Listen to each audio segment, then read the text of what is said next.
Welcome, Virgo, to your August 2025 reading with T-Bear from Quantum Connections Oracle. Let's get started.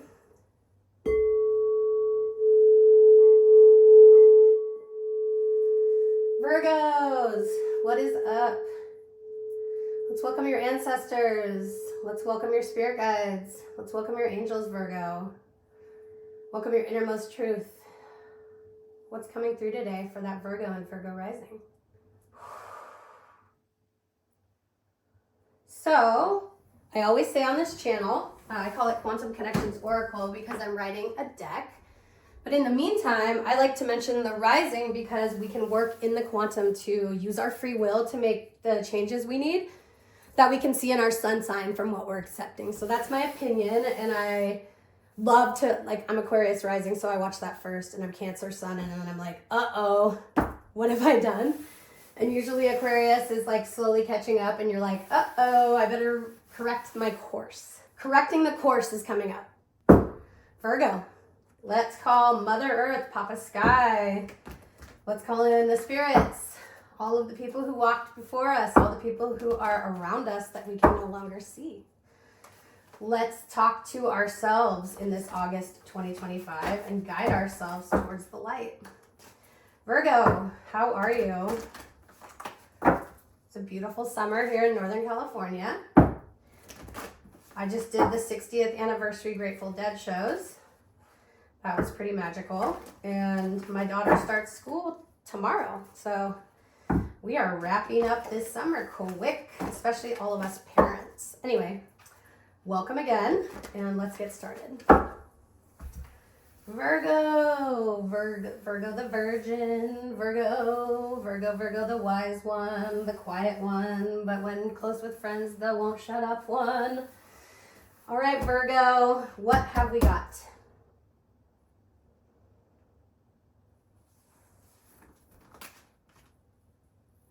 These are coming out together as your current situation. So it's Anima Mundi in the desert.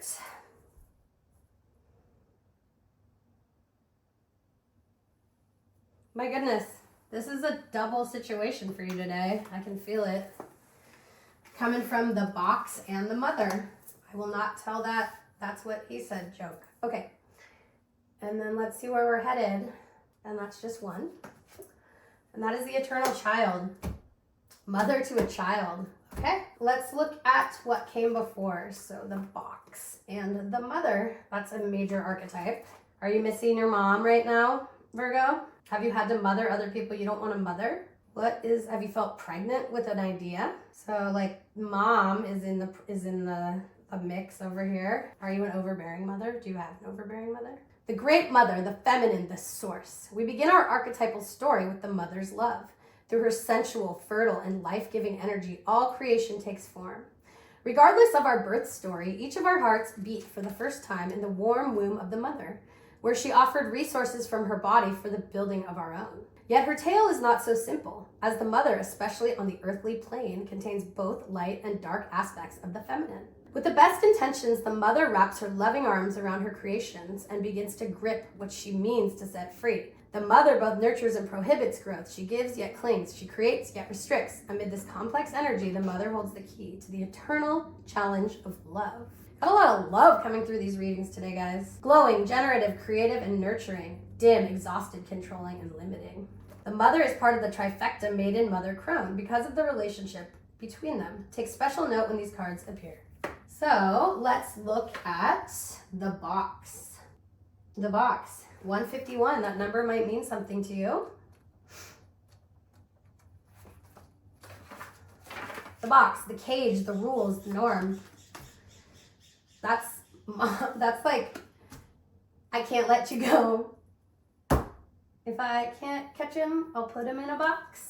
We all live to some degree within the confines of the box. This archetype represents everything that is known, anticipated, and expected. It holds us in place while simultaneously holding us back. That is exactly what the mom just does. This is funny. So I think you're holding yourself back.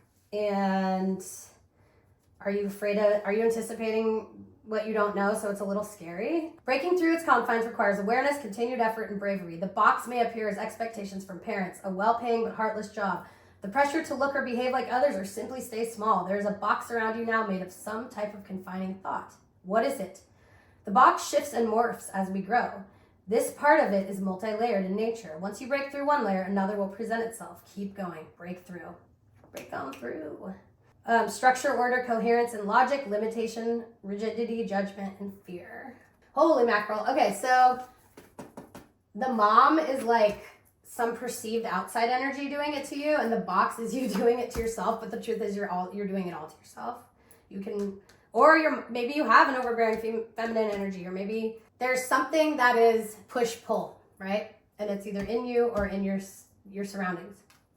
It was, because this is what came before to get you here. The desert sounds like when you come out of the box, maybe you're like, whoa, it's like the incredible Kimmy Schmidt where she's like in a bunker and there ain't much there. And it's kind of like a new start, 137, which means you're moving away from this enmeshed energy. So the drought, the wasteland, the badlands. The desert leaves us disoriented, desperate for direction, grasping for meaning. You're like, I got out of this. And then you're like, holy crap. I just pushed through so much crap to get out of that. And now I'm looking around and I'm like, oh my God, infinite possibilities. Holy mackerel.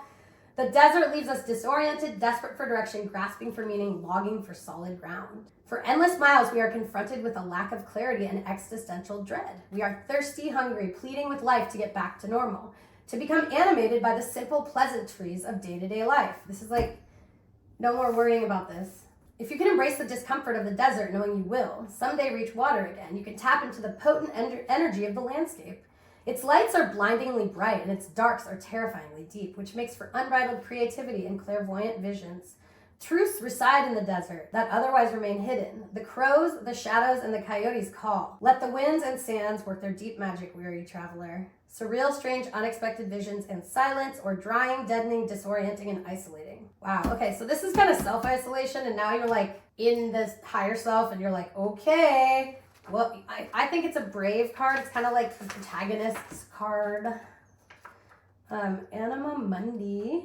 It's the last, no, is that really the last card in the deck? No way. It is. The soul of the world and all that is. Anima Mundi epitomizes the principle, accept all, reject none. We were just saying that there's a push-pull relationship within a mother or you where reject, so that's very push-pull, so that seems to be like a big part of this. Anima Mundi epitomizes the principle, accept all, reject none. Simply put, geez, so that's the opposite. That is so cool, because this is like trying to get something, and this is like no need to get anything, like infinite possibilities. Diversity is celebrated, multiplicity is honored, and nothing is denied. Embrace. Constructs of separation dissipate the wonderful mess of shared consciousness. Anima Mundi's link between the literal and imaginal. So are you imagining there's an issue and this was the issue and you're so done? It is the connective fiber that makes life meaningful. This card indicates an initiation on a level of the soul. The radiance of the entire universe. You will sense yourself as a critical note in the cosmic orchestra. Destiny is altered as you hear enchanted melodies of all living things. Tending to the sacred details of life and overwhelmed by the bigness of existence. The desert right here. So these are great. This is definitely assisting you to move on from all of this. And we are going to head towards the eternal child, which maybe you birthed yourself, buddy. Maybe you spent time in the box for 9 months or a lifetime. And this is very hopeful to me. This is like keeping the faith. This is like a childlike wonder. You can wonder what's in the desert. You don't have to worry. Anima Mundi's here. The eternal child, 69. That number might be important to you. The inner child, the child of joy. I don't know, does mom like that very much? Oh no, he's having so much joy, he's leaving home. The eternal child is connected to timeless, ageless, and infinite aspects of life. It is radiant and fearless and seeks joy above all else and at any cost. It struggles being bound to an aging body with physical limitations in a world that demands attention to detail and logistics. That's like your own overbearing mother. The eternal child wants to nix all the rules and responsibilities and go beyond what others say is possible. Bye, Mom. The eternal child wants to nix all rules. It wants to return with plenty of friends to the land of the free, where divine wine and creativity pour from the earth and sky. We all want to sip from the well of eternal youth, and this makes the eternal child naturally popular, perhaps even famous. The eternal child glimmers. It reminds us of what's possible, what is magical about this precious life. And thank you, Mom, for giving me life. Or if that's you, thanks for giving me life. Thank you for supporting me and getting life out of it. Joyful, playful, accepts all magic, addicted, selfish, and adrift. Celebrity culture is based heavily on this archetype, as is the phrase live hard, die young, and the series of artists and musicians who died at 27. I am called to give you an affirmation, Virgo. You got a lot of information here. This is a heady and dense reading. I usually only pull 3 cards, but this is some gestation, is what I would call it, and birth process of self, birth process of courage, birth process of overthinking.